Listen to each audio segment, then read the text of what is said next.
Շեֆիս ասածը հիշում եք, չէ՞, որ պետք է Սոֆիին ու Կալերին իրանից բաժանեք 19 ժամում։ Ասում եմ մի քանի օրից հետ եմ գալու։ Հա, Արամ ջան, արի։ Բայց միջև գալս մի քանի բան կասեմ Մարիկան պայման։ Ուրեմն այ, մենք ամուսնանում ենք, ապրում ենք մեր տանը, հեռու բոլորից, ունենում ենք 2, ինչու՞ չէ, նաև կարող ենք 3 երեխա ունենալ, բայց այն դեռ եկա, ի՞նչ է կատարվում ստեղ։ Արամներ զանգի Ալեքս ջան։ Ասեց, որ քեզ տնից դուրս հանեն։ Կարեն, ես մի բան եմ արել, որի համար զղջում եմ։ Ծանոթացի։ Ամուսինը տա Մեսրոպը։ Չհասկացա։ Հələ դու նա ինչ ունես։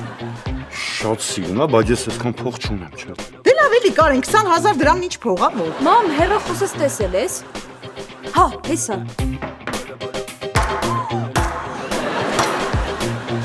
Մալադես տիկինալը, շատ արագ է աշխատում է։ Հիմա ինչ կպատրանվեն։ Դե աշխատում ենք այդ ուղղությամբ էլի։ Պապան ուզում է ինձ ամուսնացնել մի մարդու հետ, ում չեմ սիրում ու ընդհանրապես չեմ էլ ճանաչում։ Ես էլ ասեցի, որ դու ես իմ ընկերը։ Ու ստացվում է, որ ես քեզ օգտագործել եմ։ Հեսա ես զանգեմ Ռուդոլֆին, դու էլ գնային ավազը ցեմենտ աստիճանը բեր, շինարարությունը սկսենք։ Ոյ,